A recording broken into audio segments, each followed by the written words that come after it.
প্রিয় দেশবাসী, আসসালামু আলাইকুম। বক্তব্যের শুরুতে আমি গভীর শ্রদ্ধা জানাচ্ছি জুলাই আগস্ট মাসে ফ্যাসিবাদের বিরুদ্ধে ছাত্র শ্রমিক জনতার অভ্যুত্থানে নিহত সকল শহীদের প্রতি। আমি আরো স্মরণ করছি তাদের যারা ফ্যাসিবাদী শক্তির প্রাণঘাতী অস্ত্রের সামনে হিমালয়ের মতো দাঁড়িয়ে অন্যায়ের প্রতিবাদ করে মৃত্যুকে আলিঙ্গন করেছে, আহত হয়েছে, পঙ্গুত্ব বরণ করেছে, হারিয়েছে তাদের চোখের দৃষ্টি। সেই সব বীরদের স্মরণ করছি যারা মিথ্যাচার, লুটপাট, স্বৈরতন্ত্রের বিরুদ্ধে এক দফা দাবি নিয়ে দাঁড়িয়েছিল। কৃতজ্ঞতা চিত্তে স্মরণ করছি আপনাদের ভাই বোনদের, আপনাদের সন্তানদের যারা এই বিপ্লবে অংশগ্রহণ করেছিল। প্রিয় দেশবাসী,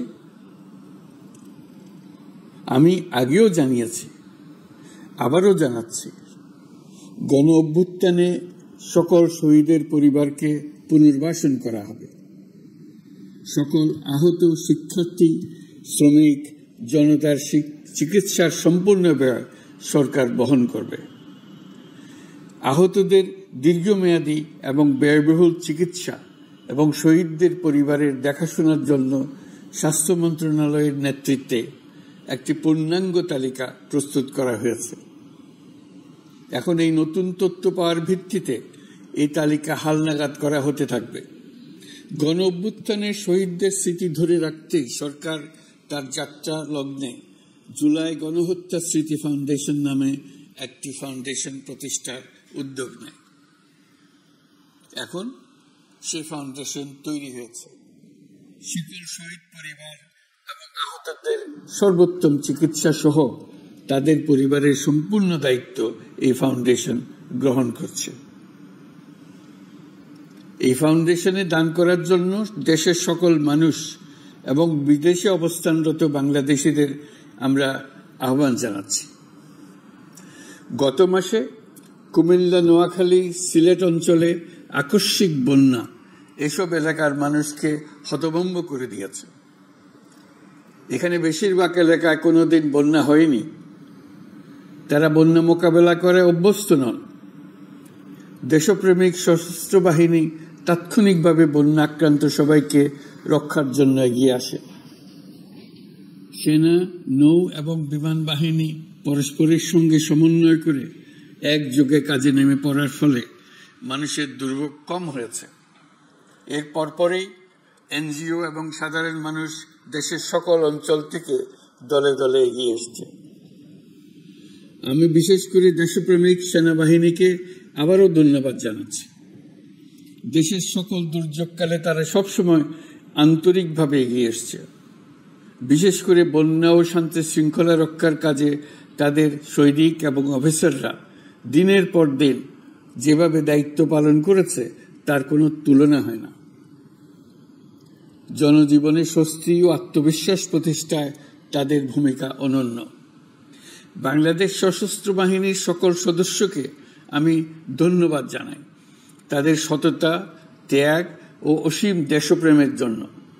দেশের স্বাধীনতা সংগ্রাম থেকে শুরু করে বন্যা, খরা, ঝড়, বৃষ্টি, ঘূর্ণিঝড়, সকল প্রাকৃতিক দুর্যোগে আপনারা সকলের শেষ ভরসার স্থান।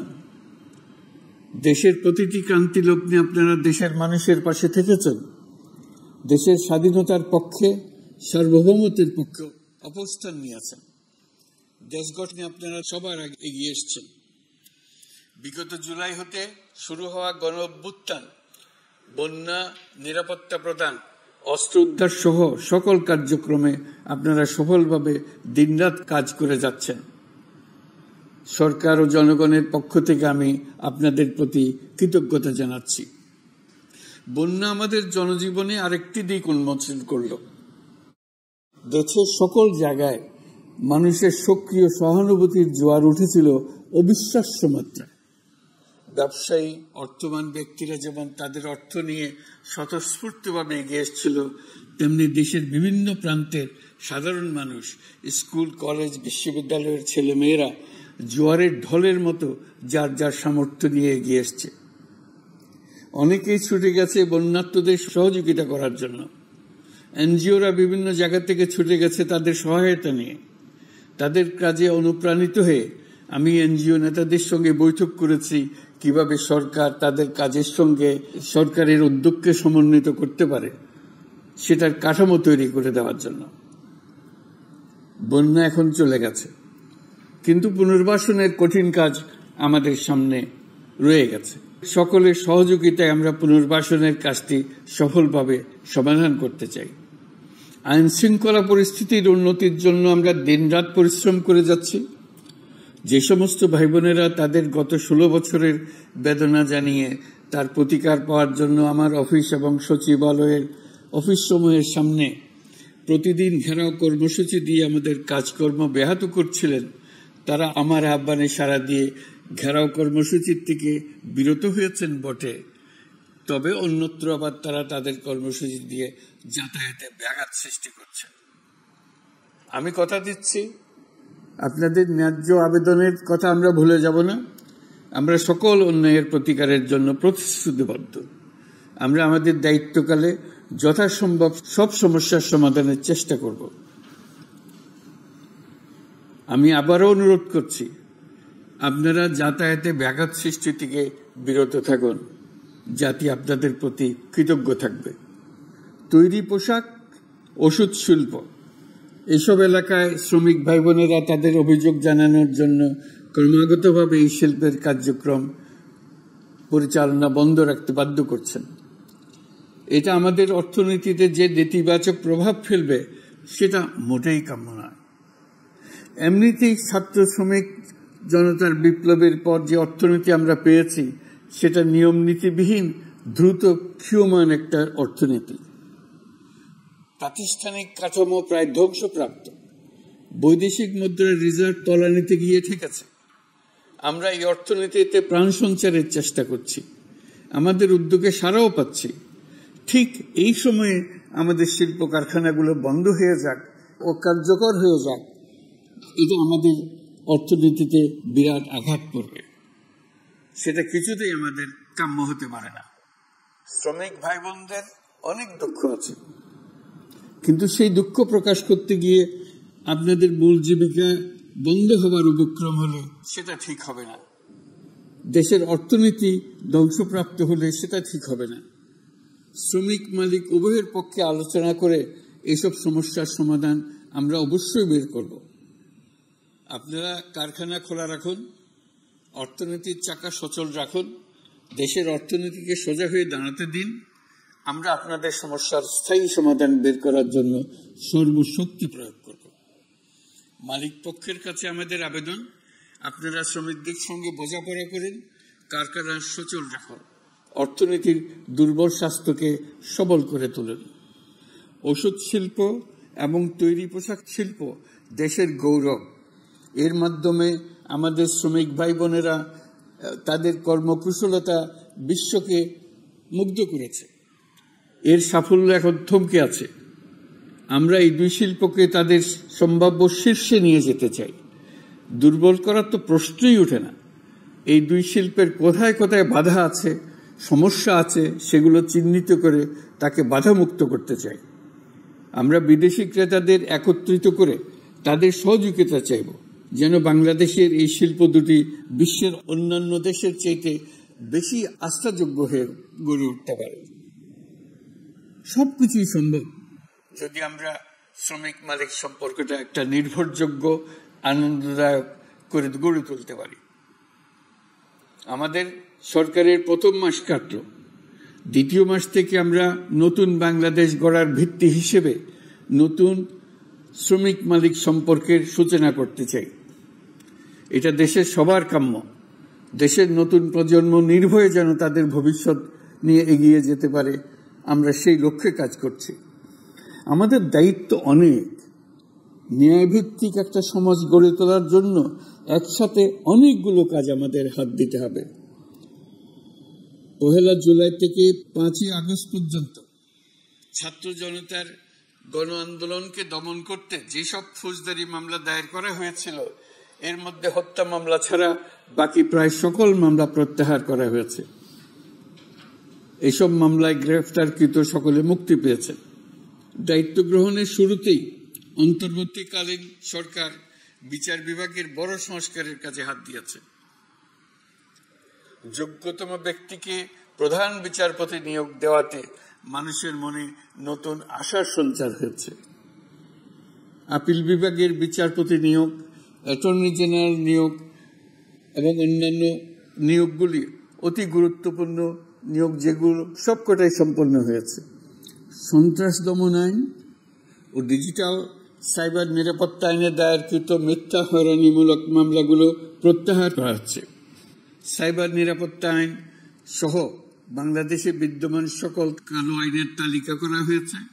অতি সত্বর এই সকল কালো আইন বাতিল ও প্রযোজ্য ক্ষেত্রে সংশোধন করা হবে। সাংবাদিক সাগর রুনি হত্যাকাণ্ড সহ বহুল আলোচিত 5টি হত্যাকাণ্ডের তদন্ত ও বিচার অগ্রাধিকার ভিত্তিতে ও দ্রুততম সময়ে নিষ্পত্তির জন্য সহায়তা প্রদান করা হচ্ছে। সম্প্রতি আমরা বলপূর্বক গুম থেকে সকল ব্যক্তির সুরক্ষার জন্য আন্তর্জাতিক কনভেনশনাল সনদে স্বাক্ষর করেছি। ফলে স্বৈরাচার দ্বারা প্রতিষ্ঠিত গুম সংস্কৃতির সমাপ্তি ঘটানোর জন্য আন্তর্জাতিকভাবে আমরা প্রতিজ্ঞাবদ্ধ হলাম। এছাড়া আমরা ফ্যাসিবাদ শাসনের 15 বছরে গুমের প্রতিটি ঘটনা তদন্ত করার জন্য পৃথক একটা কমিশন গঠন করছি। যেসব পরিবার তাদের নিখোঁজ পিতা, স্বামী, পুত্র এবং ভাইদের পাওয়ার জন্য বছরের পর বছর যন্ত্রণার সাথে অপেক্ষা করছেন, আমরা আপনাদের বেদনায় সমবেত। আয়নাঘরগুলো বন্ধ করে দেওয়া হয়েছে এবং সেই সাথে বের হয়ে আসছে ফ্যাসিস্ট হাসিনা সরকারের গুমের শিকার ভাই বোনদের কষ্ট ও যন্ত্রণা গাথা। আমাদের তরুণ প্রজন্মের ভবিষ্যৎ যেন উজ্জ্বল হয়, সেটা নিশ্চিত করতে শিক্ষা ব্যবস্থার দিকে আমাদের পূর্ণ নজর রয়েছে। ইতিমধ্যে প্রথম শ্রেণী থেকে দ্বাদশ শ্রেণী পর্যন্ত বর্তমানের ত্রুটিপূর্ণ শিক্ষাক্রম পরিবর্তন করা হয়েছে। বই সংশোধন ও পরিমার্জনের কাজ শেষ পর্যায়ে আছে। এই সংস্কারের কাজ অব্যাহত থাকবে। বিশ্ববিদ্যালয় সমূহের উচ্চ প্রশাসনিক পদগুলো পূরণ করে শিক্ষা কার্যক্রম স্বাভাবিক করার কাজ দ্রুত গতিতে এগিয়ে চলেছে। বেসরকারি শিক্ষা প্রতিষ্ঠানগুলোর পরিচালনা বোর্ডে দখলদারিত্বের রাজনীতি বন্ধ করার ব্যবস্থাও নেওয়া হয়েছে।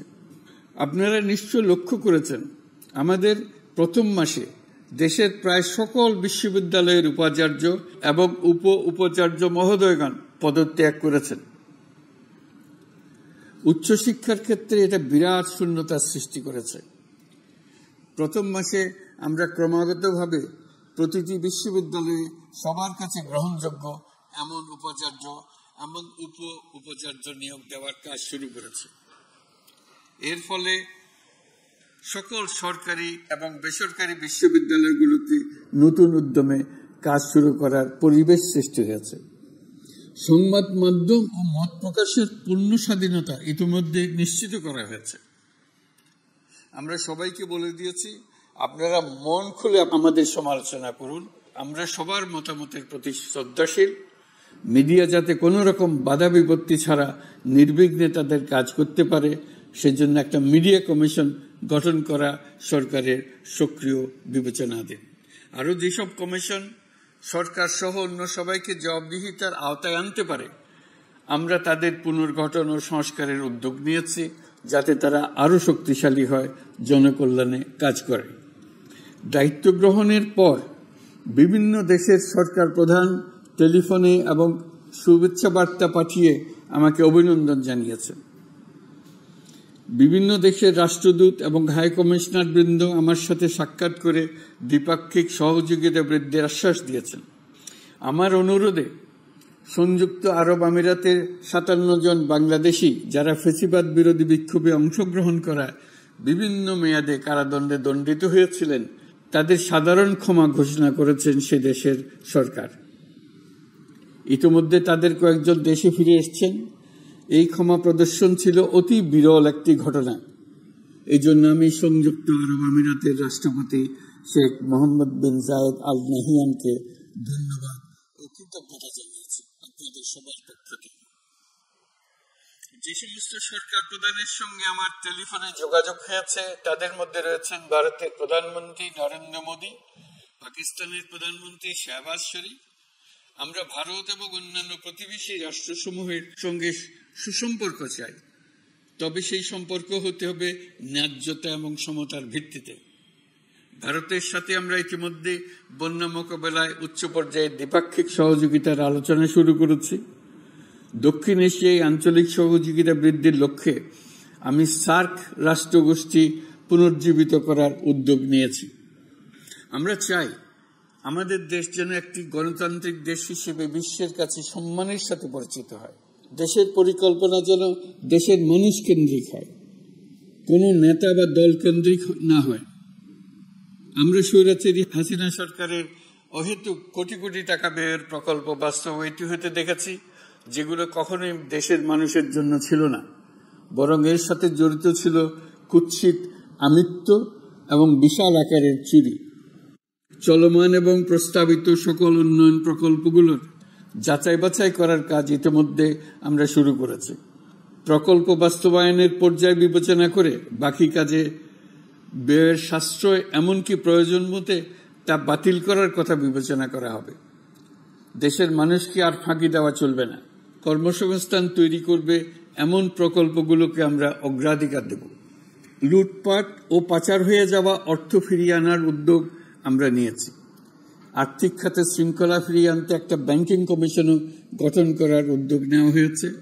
বিভিন্ন ব্যাংকের পরিচালনা পরিষদ পুনর্গঠন করা হয়েছে। ব্যাংকিং খাতে এই এক মাসে বিরাট পরিবর্তন এসেছে, আপনারা নিশ্চয়ই সেটা লক্ষ্য করেছেন। আমরা এই খাতে নিয়ম নীতি প্রতিষ্ঠা করতে পেরেছি। আরো অনেক কাজ বাকি রয়ে গেছে। প্রথম মাসের কাজ হিসেবে শুধু প্রধান কাজগুলো করেছে, তার সঙ্গে রয়েছে আরো অনেক পরবর্তী কাজ। ফ্যাসিবাদী সরকার লুটপাট করার জন্য নতুন করে 60,000 কোটি টাকা ছাপিয়ে বাজারে ছাড়ার কারণে মুদ্রাস্ফীতির শিকার হয়েছে দেশের মানুষ। এই অতুলনীয় মুদ্রাস্ফীতি নিয়ন্ত্রণ অন্তর্বর্তী সরকারের অন্যতম প্রধান লক্ষ্য। মুদ্রাস্ফীতি নিয়ন্ত্রণের লক্ষ্যে পলিসি সুদের হার বৃদ্ধি করে 9% উন্নীত করা হয়েছে। মূল্যস্ফীতি থেকে সাধারণ মানুষকে সুরক্ষা দেওয়ার উদ্দেশ্যে ওএমএস খাদ্য বান্ধব কর্মসূচি সহ সুলভ মূল্যে প্রান্তিক মানুষের কাছে নিত্য প্রয়োজনীয় দ্রব্য সরবরাহ চলমান রাখা হয়েছে। মূল্যস্ফীতি মোকাবেলায় চলতি অর্থ বছরে চাল ও গম আমদানির জন্য 5,800 কোটি টাকা, আভ্যন্তরীণ সংগ্রহের জন্য 8,900 কোটি টাকা এবং খাদ্য ভর্তুকির 3টি প্রোগ্রামের জন্য 7,360 কোটি টাকা বরাদ্দ রাখা হয়েছে। বিভিন্ন স্টেক হোল্ডারের সাথে সভা করে মূল্যস্ফীতি নিয়ন্ত্রণের করণীয় সমূহ চিহ্নিত করা হয়েছে। পরিচালন ও উন্নয়ন ব্যয় যৌক্তিক পরিমাণে হ্রাস করার জন্য কার্যক্রম গ্রহণ করা হয়েছে। কৃষিপণ্য উৎপাদনের জন্য সার আমদানির ক্ষেত্রে প্রয়োজনীয় বৈদেশিক মুদ্রার সরবরাহ নিশ্চিত করার পদক্ষেপ নেওয়া হয়েছে। প্রকৃত চাষিগণ যাতে কৃষি ঋণ পেয়ে থাকেন তা নিশ্চিত করার উদ্যোগ নেওয়ার পাশাপাশি কৃষি ঋণের পরিমাণ বৃদ্ধি করা হয়েছে। মার্কিন ডলারের বিপরীতে টাকার বিনিময় হার স্থিতিশীল রাখার লক্ষ্যে বৈদেশিক মুদ্রার বিনিময় হারকে বাজার ভিত্তিক করা হয়েছে। কালো টাকা সাদা করার অনৈতিক অনুমতি বাতিল করা হয়েছে। বৈদেশিক মুদ্রার রিজার্ভ বৃদ্ধি করতে বিভিন্ন উন্নয়ন সহযোগীদের কাছ থেকে বাজেট সাপোর্ট চাওয়া হয়েছে। আন্তর্জাতিক মুদ্রা তহবিল থেকে অতিরিক্ত 3 বিলিয়ন মার্কিন ডলার, বিশ্বব্যাংক থেকে অতিরিক্ত $1 বিলিয়ন, জাইকা থেকে অতিরিক্ত $1 বিলিয়ন মার্কিন ডলার প্রদানের অনুরোধ করা হয়েছে। রূপপুর পারমাণবিক বিদ্যুৎ কেন্দ্র নির্মাণ প্রকল্পের অগ্রিম অর্থ পরিশোধ এবং বকেয়া পাওনা নিয়ে রাশিয়ান ফেডারেশনের সাথে অর্থ মন্ত্রণালয়ের আলোচনা চলছে। পাইপলাইনে থাকা 48 বিলিয়ন মার্কিন ডলার বৈদেশিক সহায়তা ব্যবহারের উদ্যোগ নেওয়া হয়েছে। মেগা প্রকল্পের নামে লুটপাট বন্ধের পাশাপাশি স্বাস্থ্য ও শিক্ষা খাতে বরাদ্দ বৃদ্ধির পরিকল্পনা গ্রহণ করা হয়েছে। বৈদেশিক মুদ্রার রিজার্ভের উপর চাপ কমানোর লক্ষ্যে রাশিয়া এবং চীন থেকে প্রাপ্ত ঋণের সুদের হার কমানো এবং ঋণের মেয়াদ বৃদ্ধির জন্য অনুরোধ জানানো হয়েছে। সকল উন্নয়ন সহযোগীদের সাথে সম্পর্ক আরও নিবিড় করার উদ্যোগ নেওয়া হয়েছে। সকল অর্থনৈতিক সূচক এবং পরিসংখ্যানের প্রকৃত মান বা সংখ্যা প্রকাশের জন্য নির্দেশনা প্রদান করা হয়েছে। জিডিপি, মূল্যস্ফীতি ইত্যাদি সঠিক উপাত্ত সংগ্রহ, প্রাক্কলন ও প্রকাশের জন্য নির্দেশনা দেওয়া হয়েছে। জাতীয় রাজস্ব বোর্ড এবং অর্থ বিভাগের রাজস্ব আয় সম্পর্কিত উপাত্তের মধ্যে পার্থক্য নিরসনে উদ্যোগ নেওয়া হয়েছে। প্রকৃত রপ্তানি আয় নিরূপণ এবং প্রকাশের নির্দেশনা দেওয়া হয়েছে। জাতীয় রাজস্ব বোর্ডের অটোমাইজেশনের লক্ষ্যে পরিকল্পনা গ্রহণ করা হয়েছে। পুঁজিবাজারকে স্বাভাবিক ধারায় ফিরিয়ে আনতে সিকিউরিটি এক্সচেঞ্জ কমিশন পুনর্গঠন করা হয়েছে। নিত্য প্রয়োজনীয় পণ্য সামগ্রী সরবরাহ স্বাভাবিক রাখার নিমিত্তে ব্যবসায়ী, শিল্প মালিক ও ব্যবসায়ী সংগঠনের সাথে সভা করা হচ্ছে এবং তাদের মতামতের ভিত্তিতে বিভিন্ন ব্যবস্থা গ্রহণ করা হচ্ছে। বিদ্যমান মজুদ ও ঘাটতি মূল্যায়ন করে ভবিষ্যৎ চাহিদা পর্যালোচনা করে স্থানীয় উৎপাদন বৃদ্ধির পাশাপাশি আমদানি পর্যায়ে বিভিন্ন জটিলতা দূরীকরণ, বন্দর ও বড় মোকাম সহ পরিবহন ব্যবস্থার বিভিন্ন সমস্যা সমাধানে সংশ্লিষ্ট সকল মন্ত্রণালয়, দপ্তর, বিভাগকে প্রয়োজনীয় নির্দেশ দেওয়া হয়েছে।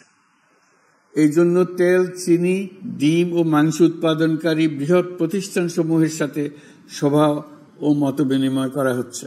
নিত্য প্রয়োজনীয় কিছু দ্রব্যাদি যেমন পেঁয়াজ, আলু এসবের দাম আরও কমানোর জন্য বিদ্যমান শুল্ক হার হ্রাসের বিষয়ে এনবিআরকে প্রয়োজনীয় নির্দেশনা দেওয়া হয়েছে। ইতোমধ্যে এনবিআর পেঁয়াজ, আলু ও কতিপয় কীটনাশকের ক্ষেত্রে আমদানি শুল্ক হ্রাস এবং ক্ষেত্র বিশেষে রেগুলেটরি শুল্ক প্রত্যাহার করে এসআরও জারি করেছে। নিম্ন আয়ের 1 কোটি পরিবারকে টিসিবির মাধ্যমে হ্রাসকৃত মূল্যে কিছু পণ্য যেমন পরিবার প্রতি চাল মাসে 5 কেজি, সয়াবিন তেল মাসে 2 কেজি, মসুর ডাল মাসে 2 কেজি দেওয়া হচ্ছে। এটি সামনের দিনগুলোতে অব্যাহত রাখা হবে। সরকার দায়িত্ব গ্রহণের পর জনপ্রত্যাশা অনুযায়ী বিদ্যুৎ, জ্বালানি ও খনিজ সম্পদ মন্ত্রণালয় হতে বিদ্যুৎ ও জ্বালানির দ্রুত সরবরাহ বৃদ্ধি আইনের অধীনে চলমান সকল প্রকার নেগোসিয়েশন, প্রকল্প বাছাই এবং ক্রয় প্রক্রিয়াকরণ কার্যক্রম আপাতত স্থগিত করা হয়েছে। গত 1.5 দশকে এই আইন ব্যবহার করে লক্ষ কোটি টাকা লুটপাট হয়েছে। বিদ্যুৎ, জ্বালানি ও খনিজ সম্পদ মন্ত্রণালয়ের আওতাধীন কোম্পানিসমূহে অধিকতর স্বচ্ছতা ও জবাবদিহিতা আনার লক্ষ্যে কোম্পানিসমূহের পরিচালনা পর্ষদ পুনর্গঠন করা হয়েছে। প্রকৌশল, ভূতত্ত্ব এবং খনিজ হিসাব বিষয়ে অধ্যয়ন করেছে এমন ছাত্র প্রতিনিধি অন্তর্ভুক্ত করার জন্য উদ্যোগ গ্রহণ করা হয়েছে। এই খাতে অধিকতর সক্ষমতা, গতিশীলতা এবং জবাবদিহিতা নিশ্চিত করার লক্ষ্যে বিশেষজ্ঞগণের সমন্বয়ে একটি কমিটি গঠন করা হয়েছে।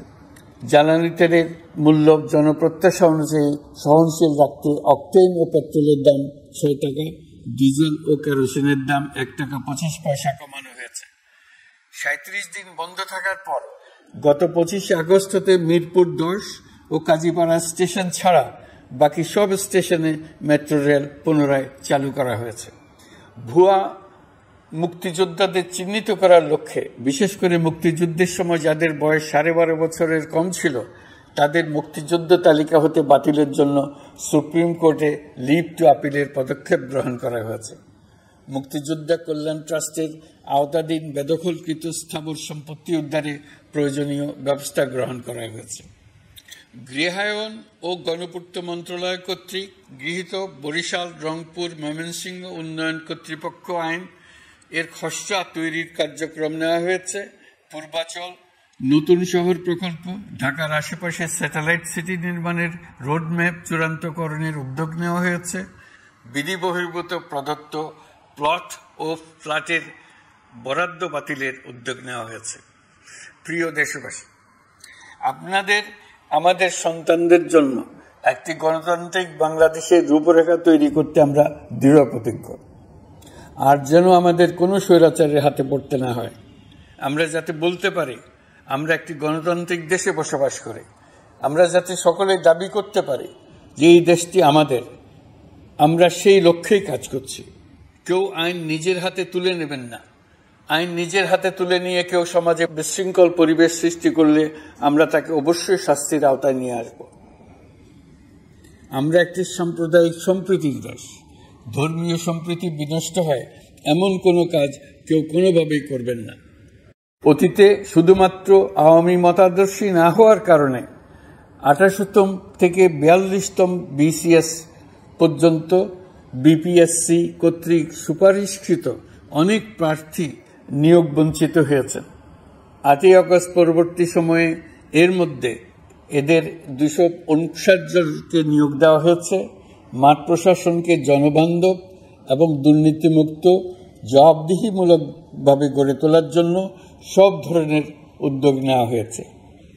সরকারি কর্মচারীদের বাধ্যতামূলকভাবে সম্পদ বিবরণী দাখিলের নির্দেশ দেওয়া হয়েছে এবং এটা প্রতি বছর তাদেরকে করতে হবে। ধ্বংস হয়ে পড়া একটু জনপ্রশাসনকে নিয়ে যাত্রা শুরু করেছি। মন্ত্রণালয়গুলোর উচ্চতম পদে যারা নিয়োজিত ছিলেন তারা অনেকে দায়িত্ব ছেড়ে চলে গেছেন, কিংবা পদে থাকলেও সহকর্মীদের চাপের মুখে কাজ করতে পারছিলেন না, বাধ্য হয়ে পদত্যাগ করেছেন। আর যারা 16 বছরের স্বৈরাচারী শাসনের আমলে পদত্যাগে বাধ্য হয়েছিলেন কিংবা দায়িত্ববিহীন অবস্থায় একই পদে থেকে বাধ্য হয়েছেন, তাদের সবার কথা বিবেচনা নিয়ে জনপ্রশাসনকে নতুন করে দাঁড় করানোই ছিল আমাদের প্রথম মাসে কঠিনতম সময়। আবার সকল সমস্যার সমাধান করে একটি নতুন জনপ্রশাসন কাঠামো দাঁড় করাতে পেরেছি, এটাই আমাদের প্রথম মাসের সবচাইতে বড় অর্জন। আমার বিশ্বাস এই জনপ্রশাসন জনগণের ইচ্ছা পূরণে সর্বোচ্চ অবদান রাখতে পারবে। অতি স্বল্প জনবল নিয়ে দাপ্তরিক কার্যক্রম শুরু করা হলেও প্রথম দিকে বিভিন্ন মন্ত্রণালয় ও বিভাগ থেকে পাঠানো বিবিধ প্রস্তাব দ্রুত গতিতে এবং আইনগত সমস্ত বাধ্যবাধকতা মেনে সিদ্ধান্ত নেওয়া হয়েছে। গত এক মাসে বিভিন্ন মন্ত্রণালয় ও বিভাগ 198টি অতি গুরুত্বপূর্ণ বিষয়ে সিদ্ধান্ত নিয়েছে। জনপ্রশাসনের 135 জন অতিরিক্ত সচিব, 227 জন যুগ্ম সচিব এবং 120 জন উপসচিবকে পদোন্নতি প্রদান করা হয়েছে। 59টি জেলার জেলা প্রশাসককে প্রত্যাহার করা হয়েছে এবং নতুন 59 জন জেলা প্রশাসককে নিয়োগ দেওয়া হয়েছে। 67 জন কর্মকর্তার চুক্তিভিত্তিক নিয়োগ বাতিল করা হয়েছে। 10 জন যুগ্ম সচিব, 8 জন অতিরিক্ত সচিব, 6 জন সচিবকে ওএসডি করা হয়েছে। বাংলাদেশ পুলিশের 80 জন ডিআইজি, 30 জন পুলিশ সুপার সহ 110 জনকে পদোন্নতি প্রদান করা হয়েছে। 1 জন ডিআইজি, 1 জন অ্যাডিশনাল ডিআইজি, 4 জন পুলিশ সুপারকে চাকরিতে পুনর্বহাল করা হয়েছে। আইজিপি সহ 10 জন অতিরিক্ত আইজি, 88 জন ডিআইজি, 21 জন অ্যাডিশনাল ডিআইজি, 177 জন পুলিশ সুপার সহ মোট 297 জন কর্মকর্তাকে বদলি করা হয়েছে। ছাত্র শ্রমিক জনতার বিপ্লবের মূল লক্ষ্য ছিল গণভবন। এটা ছিল স্বৈরাচারের কেন্দ্রবিন্দু। এই সরকার বিপ্লবের প্রতি সম্মান দেখিয়ে গণভবনকে বিপ্লবের জাদুঘর হিসেবে ঘোষণা দিয়েছে। ছাত্র জনতার ক্ষোভকে স্থায়ীভাবে তুলে ধরার জন্য গণভবনের আর কোনো সংস্কার করা হবে না। ছাত্র জনতার ক্ষোভের মুখে তা যে অবস্থায় দাঁড়িয়েছিল সেই অবস্থায় তাকে রাখা হবে। যেসব মূল্যবান সামগ্রী জনতা নিয়ে গিয়েছিল সেগুলো অনেক ফেরত দিয়ে গেছেন। যারা নিয়ে গিয়েছেন তারা নিজেরাই ফেরত দিয়ে গেছেন। তাদের আমরা দেশবাসীর পক্ষ থেকে ধন্যবাদ জানাচ্ছি। আরও কিছু জিনিস পাওয়া যায়নি, যারা নিয়ে গেছেন তাদের কাছে আমাদের অনুরোধ থাকবে তারা যেন এইসব সামগ্রী ফেরত দিয়ে যান। আমরা উল্লেখ করব এইসব বিক্ষুব্ধ জনতা নিয়ে গিয়েছিল, কিন্তু বিজয়ের পর তারা আবার জাদুঘরের প্রতি সম্মান দেখিয়ে এগুলো ফেরত দিয়ে গিয়েছেন। আমরা নতুন বাংলাদেশকে একটা পরিবেশ বান্ধব এবং জীববৈচিত্র্যময় দেশ হিসেবে গড়ে তোলার উদ্যোগ নিয়েছি। এটি তরুণদের আকাঙ্ক্ষা, আমাদের সবারই আকাঙ্ক্ষা। সেই লক্ষ্যে আমি প্রথমেই একটি ক্ষুদ্র পদক্ষেপ নিয়েছি। আমার বাসভবন এবং সমগ্র সচিবালয়ে প্লাস্টিকের পানির বোতল ব্যবহার নিষিদ্ধ করেছে। ইতিমধ্যে সুপার শপগুলোতে পলিথিনের শপিং ব্যাগ ব্যবহার বন্ধ করার উদ্যোগ নেওয়া হয়েছে। গত কয়েক দশকে যে পরিমাণ নদী দূষণ হয়েছে আমরা তা বন্ধ করার উদ্যোগ নিয়েছি। আমরা সংস্কার চাই। আমাদের একান্ত অনুরোধ, আমাদের উপর যে সংস্কারের গুরুদায়িত্ব দিয়েছেন সেই দায়িত্ব দিয়ে আপনারা দর্শকের গ্যালারিতে চলে যাবেন না। আপনারা আমাদের সঙ্গে থাকুন, আমরা একসঙ্গে সংস্কার করব। এটা আমাদের সবার দায়িত্ব। আপনারা নিজ নিজ জগতে সংস্কার আনুন। একটা জাতির সংস্কার শুধু সরকারের সংস্কার হলে হয় না। আপনি ব্যবসায়ী হলে আপনার ব্যবসায় সংস্কার আনুন। ব্যবসায়ী গোষ্ঠীরা তাদের নিজ নিজ সমিতির মাধ্যমে সংস্কার আনুন। সমিতিতে সংস্কার আনুন। নতুন করে সমিতি গঠনতন্ত্র সংশোধন করুন। আপনি শ্রমিক হলে আপনার ক্ষেত্রে আপনি সংস্কার করুন। আপনি রাজনৈতিক নেতাকর্মী হলে আপনার ক্ষেত্রে সংস্কার করুন। আপনি প্রতিষ্ঠান প্রধান হলে আপনার প্রতিষ্ঠানে সংস্কার আনুন। আমি এটাকে সুযোগ হিসেবে গ্রহণ করার জন্য সবাইকে আহ্বান জানাচ্ছি। এই সংস্কারের মাধ্যমে আমরা জাতি হিসেবে নতুনভাবে যাত্রা শুরু করতে চাই। আমাদের এই যাত্রা আমাদেরকে পৃথিবীর একটা সম্মানিত জাতি হিসেবে প্রতিষ্ঠিত করুক, এটাই আমাদের সবার কাম্য, এটাই আমাদের সবার লক্ষ্য। গত এক মাসে আমি বেশ কিছু রাজনৈতিক দলের সঙ্গে পৃথকভাবে বসছি, তাদের সঙ্গে মতামত বিনিময় করেছি। তারা আমাদের উৎসাহিত করেছেন, ছাত্র শ্রমিক জনতার বিপ্লবের লক্ষ্যের প্রতি সমর্থন জানিয়েছেন, সংস্কারের কাজে পূর্ণ সহযোগিতা দেওয়ার আশ্বাস দিয়েছেন। আমি দেশের বিশিষ্ট সম্পাদক বৃন্দের সঙ্গে মত বিনিময় করেছি, তারাও সংস্কারের কাজে পূর্ণ সহযোগিতা দেওয়ার আশ্বাস দিয়েছেন। তারা বিভিন্ন বিষয়ে মূল্যবান পরামর্শ দিয়েছেন। সবার পরামর্শ নিয়ে এখন আমাদের অগ্রসর হওয়ার পালা। আমি বিশিষ্ট ব্যবসায়ীদের সঙ্গে বৈঠক করেছি, তাদের কাছে আমাদের সরকারের লক্ষ্যগুলো ব্যাখ্যা করেছি, তারাও আমাদের লক্ষ্যের সঙ্গে একমত প্রকাশ করেছেন। আপনারা জানেন, ছাত্র শ্রমিক জনতার ঐতিহাসিক জুলাই গণ অভ্যুত্থানের মুখে এবং হাজারো মানুষের আত্মদানের বিনিময়ে বাংলাদেশে ফ্যাসিস্ট সরকারের পতন হয়েছে। এই গণ অভ্যুত্থানের বার্তা ও আকাঙ্ক্ষা বাস্তবায়নের জন্য একটি অভূতপূর্ব সময় ও সুযোগ আমরা এর মধ্য দিয়ে অর্জন করেছি। এর বাস্তবায়ন তথা বাংলাদেশের ফ্যাসিজম বা স্বৈরতান্ত্রিক শাসন পুনরাবৃত্তির আশঙ্কা রোধ এবং জনমালিকানা ভিত্তিক কল্যাণমুখী জনস্বার্থে নিবেদিত একটি রাষ্ট্র ব্যবস্থা প্রবর্তনের লক্ষ্যে কিছু জাতীয় ভিত্তিক সংস্কার সম্পন্ন করা জরুরি হয়ে পড়েছে। উক্ত সংস্কার ভাবনার অন্যতম কেন্দ্রবিন্দু হচ্ছে সুষ্ঠু নির্বাচন ব্যবস্থা, সুশাসন প্রতিষ্ঠা করা। আমরা যেহেতু জনগণের ভোটাধিকার ও জনগণের মালিকানায় বিশ্বাস করি, সেহেতু নির্বাচন ব্যবস্থার উন্নয়নে আমাদের সংস্কার ভাবনায় গুরুত্ব পেয়েছে অধিক। আমরা মনে করি নির্বাচনের নামে সংখ্যাগরিষ্ঠতার একাধিপত্য ও দুঃশাসন মানুষের উপর চাপিয়ে দেওয়া বা এর মাধ্যমে এক ব্যক্তি বা এক পরিবার বা কোনো গোষ্ঠীর কাছে সকল ক্ষমতা কক্ষীগত করে রাখার কোনো ক্রমেই গ্রহণযোগ্য নয়। এসব আশঙ্কা রোধ করার জন্য নির্বাচনের সাথে সম্পর্কিত নির্বাচন কমিশন সহ অন্যান্য প্রতিষ্ঠানগুলোর সংস্কারের কথা আমরা ভাবছি। নির্বাচন ব্যবস্থার সাথে সম্পর্কিত প্রতিষ্ঠান হিসেবে পুলিশ প্রশাসন, জনপ্রশাসন, বিচার প্রশাসন, দুর্নীতি দমন কমিশন এই 4টি প্রতিষ্ঠানের সংস্কার করা সুষ্ঠু ও অবাধ নির্বাচনের জন্য অপরিহার্য। এসব প্রতিষ্ঠানের সংস্কার জনমালিকানা ভিত্তিক, জবাবদিহিমূলক এবং কল্যাণমূলক রাষ্ট্র ব্যবস্থা প্রতিষ্ঠায় অবদান রাখবে বলে আমি বিশ্বাস করি। এর পাশাপাশি সমাজের সকল স্তরের মানুষের প্রতিনিধিত্ব ও স্বার্থ নিশ্চিত করার জন্য এবং জুলাই গণ অভ্যুত্থানের বার্তাকে প্রতিফলিত করার জন্য সাংবিধানিক সংস্কারের প্রয়োজন আমরা অনুভব করছি। এসব বিষয়ে সংস্কার করার প্রাথমিক পদক্ষেপ হিসেবে আমরা প্রাথমিকভাবে 6টি কমিশন গঠন করার সিদ্ধান্ত নিয়েছি। এসব কমিশনের কাজ পরিচালনার জন্য বিষয়ভিত্তিক অভিজ্ঞতা বিবেচনা করে 6 জন বিশিষ্ট নাগরিকের নেতৃত্বে এই কমিশনগুলো পরিচালনা করার দায়িত্ব দিয়েছি। এরপর আরও বিভিন্ন বিষয়ে কমিশন গঠন করার প্রক্রিয়া আমরা অব্যাহত রাখব। আপনি রাজনৈতিক নেতাকর্মী হলে আপনার ক্ষেত্রে সংস্কার করুন। আপনি প্রতিষ্ঠান প্রধান হলে আপনার প্রতিষ্ঠানে সংস্কার আনুন। আমি এটাকে সুযোগ হিসেবে গ্রহণ করার জন্য সবাইকে আহ্বান জানাচ্ছি। এই সংস্কারের মাধ্যমে আমরা জাতি হিসেবে নতুনভাবে যাত্রা শুরু করতে চাই। আমাদের এই যাত্রা আমাদেরকে পৃথিবীর একটা সম্মানিত জাতি হিসেবে প্রতিষ্ঠিত করুক, এটাই আমাদের সবার কাম্য, এটাই আমাদের সবার লক্ষ্য। গত এক মাসে আমি বেশ কিছু রাজনৈতিক দলের সঙ্গে পৃথকভাবে বসছি, তাদের সঙ্গে মতামত বিনিময় করেছি।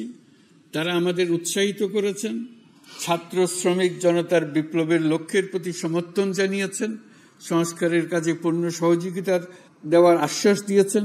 আমি দেশের বিশিষ্ট সম্পাদক বৃন্দের সঙ্গে মত বিনিময় করেছি, তারাও সংস্কারের কাজে পূর্ণ সহযোগিতা দেওয়ার আশ্বাস দিয়েছেন।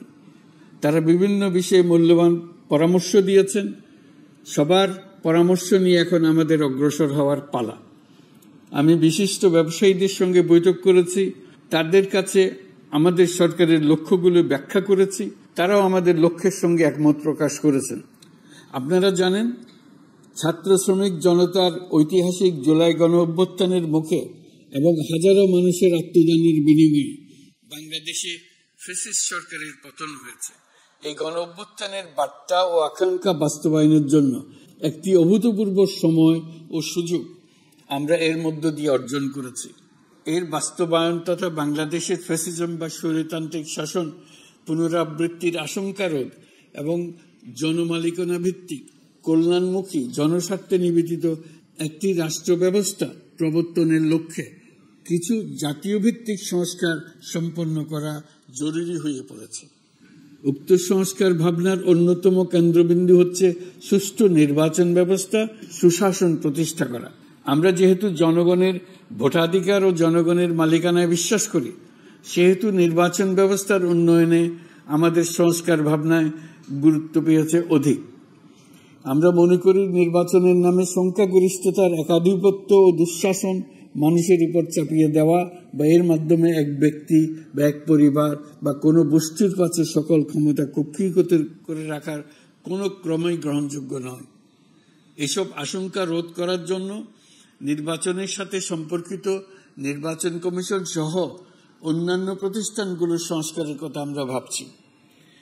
নির্বাচন ব্যবস্থার সাথে সম্পর্কিত প্রতিষ্ঠান হিসেবে পুলিশ প্রশাসন, জনপ্রশাসন, বিচার প্রশাসন, দুর্নীতি দমন কমিশন এই 4টি প্রতিষ্ঠানের সংস্কার করা সুষ্ঠু ও অবাধ নির্বাচনের জন্য অপরিহার্য। এসব প্রতিষ্ঠানের সংস্কার জনমালিকানা ভিত্তিক, জবাবদিহিমূলক এবং কল্যাণমূলক রাষ্ট্র ব্যবস্থা প্রতিষ্ঠাও অবদান রাখবে বলে আমি বিশ্বাস করি। এর পাশাপাশি সমাজের সকল স্তরের মানুষের প্রতিনিধিত্ব ও স্বার্থ নিশ্চিত করার জন্য এবং জুলাই গণ অভ্যুত্থানের বার্তাকে প্রতিফলিত করার জন্য সাংবিধানিক সংস্কারের প্রয়োজন আমরা অনুভব করছি। এসব বিষয়ে সংস্কার করার প্রাথমিক পদক্ষেপ হিসেবে আমরা প্রাথমিকভাবে 6টি কমিশন গঠন করার সিদ্ধান্ত নিয়েছি। এসব কমিশনের কাজ পরিচালনার জন্য বিষয়ভিত্তিক অভিজ্ঞতা বিবেচনা করে 6 জন বিশিষ্ট নাগরিকের নেতৃত্বে এই কমিশনগুলো পরিচালনা করার দায়িত্ব দিয়েছি। এরপর আরও বিভিন্ন বিষয়ে কমিশন গঠন করার প্রক্রিয়া আমরা অব্যাহত রাখব। নির্বাচন ব্যবস্থা সংস্কার কমিশনের প্রধান হিসেবে দায়িত্ব পালন করবেন ডক্টর বদিউল আলম মজুমদার। পুলিশ প্রশাসন সংস্কার কমিশনের প্রধান হিসেবে কাজ করবেন জনাব সরফরাজ চৌধুরী। বিচার বিভাগ সংস্কার কমিশনের প্রধান হিসেবে দায়িত্ব পালন করবেন বিচারপতি শাহ আবু নাইম মুমিনুর রহমান। দুর্নীতি দমন সংস্কার কমিশনের প্রধান হিসেবে দায়িত্ব পালন করবেন ডক্টর ইফতেখারুজ্জামান। জনপ্রশাসন সংস্কার কমিশনের প্রধান হিসেবে দায়িত্ব পালন করবেন জনাব আব্দুল মুহিত চৌধুরী। সংবিধান সংস্কার কমিশনের প্রধান হিসেবে দায়িত্ব পালন করবেন ডক্টর শাহদিন মালিক। এসব কমিশনের অন্য সদস্যদের নাম কমিশন প্রধানদের সাথে আলোচনা করে ঠিক করা হবে। কমিশনগুলোর আলোচনা ও পরামর্শ সভায় উপদেষ্টা পরিষদের সদস্য, ছাত্র শ্রমিক জনতা আন্দোলনের প্রতিনিধি, নাগরিক সমাজ ও রাজনৈতিক দলের প্রতিনিধিরা উপস্থিত থাকবেন।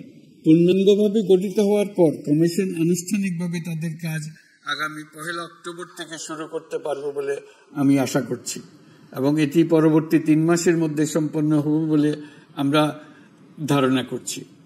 কমিশনের রিপোর্টের ভিত্তিতে সরকার পরবর্তী পর্যায়ে প্রধান রাজনৈতিক দলগুলোর সাথে পরামর্শ সভার আয়োজন করবে। চূড়ান্ত পর্যায়ে ছাত্র সমাজ, নাগরিক সমাজ, রাজনৈতিক দলের প্রতিনিধি, সরকারের প্রতিনিধি নিয়ে ব্যাপক ভিত্তিক 3 থেকে 7 দিন ব্যাপী একটি পরামর্শ সভার ভিত্তিতে সংস্কার ভাবনার রূপরেখা চূড়ান্ত করা হবে। এতে এই রূপরেখা কিভাবে বাস্তবায়ন হবে তার একটি ধারণাও দেওয়া হবে। এই আয়োজন জুলাই গণঅভ্যুত্থানের বার্তা বাস্তবায়ন ও রাষ্ট্র পুনর্নির্মাণ তাগিদের ঐক্যবন্ধনে গোটা জাতিকে শক্তিশালী ও আশাবাদী করে তুলবে বলে আমাদের বিশ্বাস। প্রিয় দেশবাসী, আমাদের সামনে অনেক কাজ।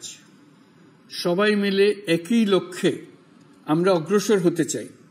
আমাদের মধ্যে, বিশেষ করে আমাদের নতুন প্রজন্মের মধ্যে যে সুপ্ত প্রতিভা লুকিয়ে আছে, সেটা যেন বিনা বাধায় রাষ্ট্রের এবং সমাজের সহযোগিতায় প্রকাশ করতে পারি, সেই সুযোগের কাঠামো তৈরি করতে চাই। সকলে মিলে আমাদের পরিবারের প্রতিটি সদস্যকে, সে ঝাড়ুদার হোক, ছাত্র হোক, শিক্ষক হোক, যে কোনো ধর্মের হোক, সবার সমান অধিকার নিশ্চিত করতে চাই। এই হলো আমাদের সংস্কারের মূল লক্ষ্য। আসুন ছাত্র শ্রমিক জনতার এই বিপ্লবের লক্ষ্যকে আমরা দ্রুত বাস্তবায়ন করি। আমাদের প্রথম মাসে আমরা যে গতিতে, যে উদ্যম নিয়ে কাজ এগিয়ে নিয়ে যাওয়ার কথা চিন্তা করেছিলাম, সেটা হয়তো করতে পারিনি বাস্তব অবস্থার পরিপ্রেক্ষিতে। দেশের আইন শৃঙ্খলা পরিস্থিতি স্বাভাবিক রাখা গেলে আশা করি আমরা আমাদের গতি অনেক বাড়াতে পারব। এই জন্য দেশের সকল মানুষের কাছে, শিক্ষক, ছাত্রছাত্রী, কৃষক, শ্রমিক, পেশাজীবী, বড় ব্যবসায়ী, ক্ষুদ্র ব্যবসায়ী, দিনমজুর, গৃহিণী, সকলের সহযোগিতা চাইছি। আমাদের কাজ বড় কঠিন, কিন্তু জাতি হিসেবে এবার ব্যর্থ হওয়ার কোনো অবকাশ আমাদের নেই। আমাদেরকে সফল হতেই হবে। এই সাফল্য আপনাদের কারণেই আসবে, আপনার সহযোগিতার কারণেই আসবে। আমাদের কাজ হবে আপনার আমার স্বপ্নকে বাস্তবে রূপায়িত করা। এখন আমরা আমাদের দ্বিতীয় মাস শুরু করছি। আমাদের দ্বিতীয় মাসে যেন আপনাদের মনে দৃঢ় আস্থা সৃষ্টি করতে পারি, সেই চেষ্টা করে যাব। ধৈর্য ধরুন, এই কথাটি আমি মোটেই আপনাদের বলবো না। আমরা সবাই অধৈর্য হয়ে পড়েছি। এত সব কাজ কখন যে শেষ হবে এটা চিন্তা করে আমরা অধৈর্য হব। কেন হব না? কিন্তু সঠিকভাবে কাজ করব, কাজে কোনো অধৈর্যের চিহ্ন রাখব না। প্রিয় দেশবাসী, দেশের শিশু, কিশোর কিশোরী, তরুণ তরুণী, ছাত্রছাত্রী, বয়স্ক, বৃদ্ধ, পুরুষ, মহিলা, সবাইকে আবারও আমার সালাম জানাচ্ছি। আসসালামু আলাইকুম। আপনাদের সবাইকে ধন্যবাদ জানাচ্ছি। মহান আল্লাহ আমাদের সকলের সহায় হন।